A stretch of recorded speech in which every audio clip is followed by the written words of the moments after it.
आंगनबाड़ी सेविका, सहायिका, जीविका, आशा, आज जो ये सब जो अपने हक के लिए जो लड़ाई लड़ रही है, जो मांग कर रही है, उस पर उनका क्या होगा इस भ्रष्टाचार की सरकार में। अगर हम आज बात करें तो महिलाओं की एक ऐसी स्थिति में ला करके भारत में रखा गया जहां पर महिलाओं को अपने हक के लिए बोलने की आज़ादी नहीं थी, लेकिन उसी महिलाओं को भारतीय संविधान के तहत इशाराधिकार मिल गया।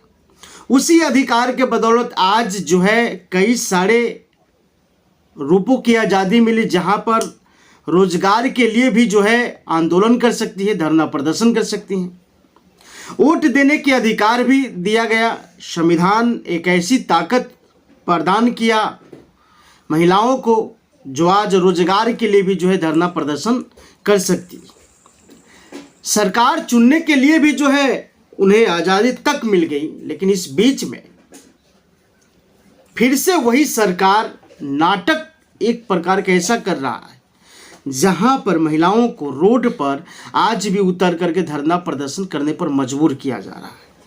हम क्या कह सकते हैं इन सरकार को?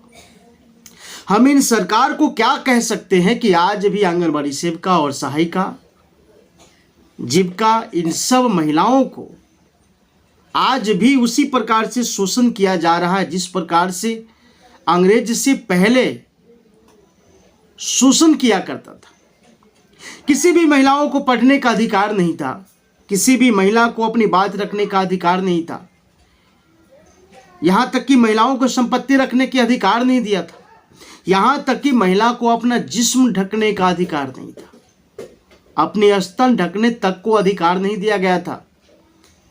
इसी समाज की बात कर रहे हैं जो भारतीय समाज है। आज भी हम उसी परंपरा में जी रहे हैं जहां पर हजारों ऐसे उदाहरण आपको मिल जाएंगे कि महिलाओं को जो है मान सम्मान मिलना चाहिए या नहीं मिलना चाहिए। इन सरकार की झूठी पॉलिसी में क्या महिलाओं को कितना सोचना और समझना चाहिए।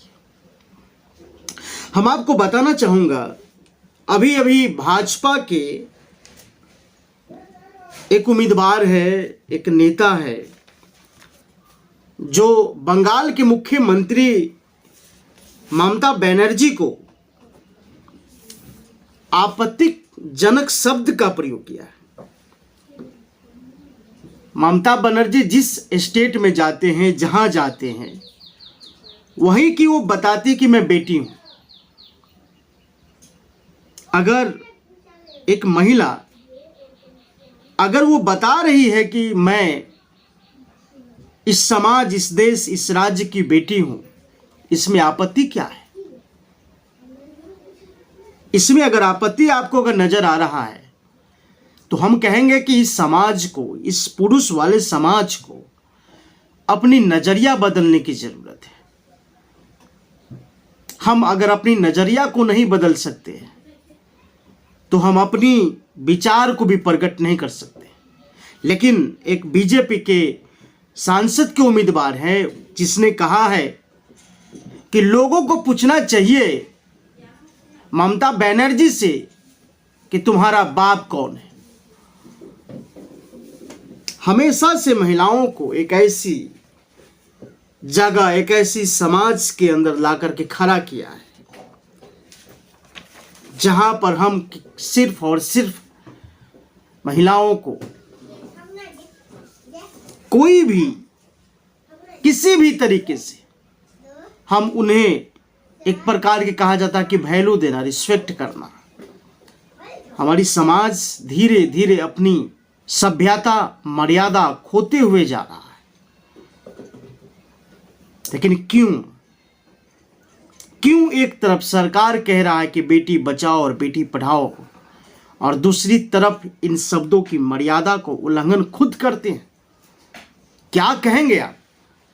मुझे ये इस बातों के लिए अपने आप में जो मनोबल है वो सता रहा है कि भारत की उन तमाम महिलाओं जो आज समाज की सेवा कर रही हैं, आंगनबाड़ी सेविका, सहायिका, जीविका, आशा, आज जो ये सब जो अपनी हक के लिए जो लड़ाई लड़ रही है, जो मांग कर रही है, उस पर उनका क्या होगा इस भ्रष्टाचार की सरकार में, जो सरकार की लगातार ऐसी बयानबाजी चलता है। चुनाव के समय ना जाने कौन कौन सी बातें घोषित करता है, फिर उसके बाद जो देखने को मिलता है, सुनने को मिलता है, वो पता चलता है कि हमारे इतिहास में, हमारी संस्कृति में लोगों को नस नस में भरा हुआ है।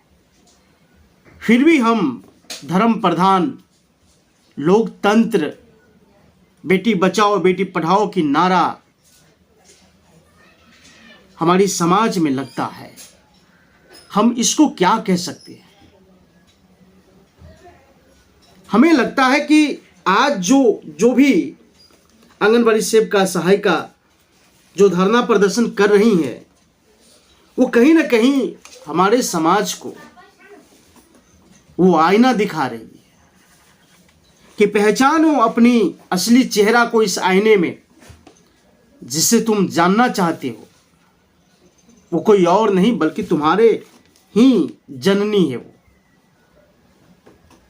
आज अगर महिलाओं के अगर काम देखेंगे, आंगनबाड़ी सेविका, सहायिका और जीविका, आशा, इन लोगों के अगर काम देखेंगे तो जन्म से लेकर के मृत्यु तक की जो है व्यवस्थाओं में काम करती हैं।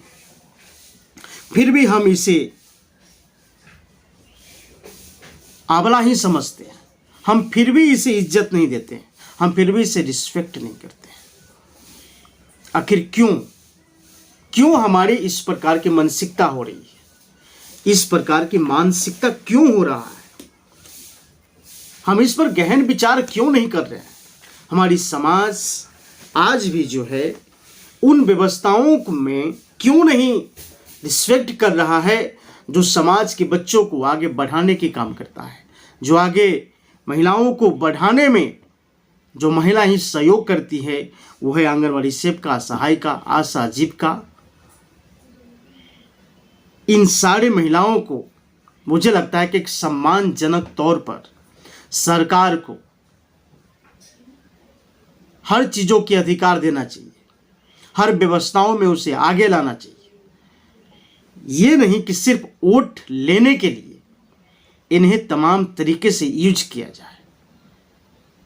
आज एक ऐसी घटना नहीं है बल्कि हजारों, लाखों, करोड़ों ऐसी घटना घट रही है जहां पर ये भारत और भारत माता कहे जाने वाले देश शर्मसार हो रहा है। आप सभी लोगों ने देखा होगा मणिपुर का घटना, और मणिपुर के घटना के विषय में एक बार भी हमारे देश के प्रधानमंत्री वहां जाकर के उस पर कोई जवाब नहीं देते हैं, कोई प्रतिक्रिया नहीं देते हैं। क्यों? कारण क्या है? मिलते हैं फिर किसी अगले एपिसोड के साथ। तब तक के लिए नमस्कार।